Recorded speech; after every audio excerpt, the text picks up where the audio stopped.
Hi, I just want to give you a quick live look at this hair dryer, blow dryer with a magnetic suction diffuser and nozzle, and it's pretty easy to disattach. And like I said, it's magnetized, and but just give you a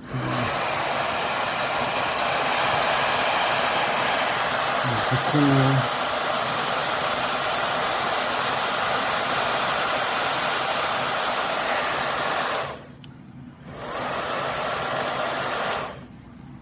And it's actually really good quality, you know, it's not cheaply made, you know what I mean? It's some weight to it, and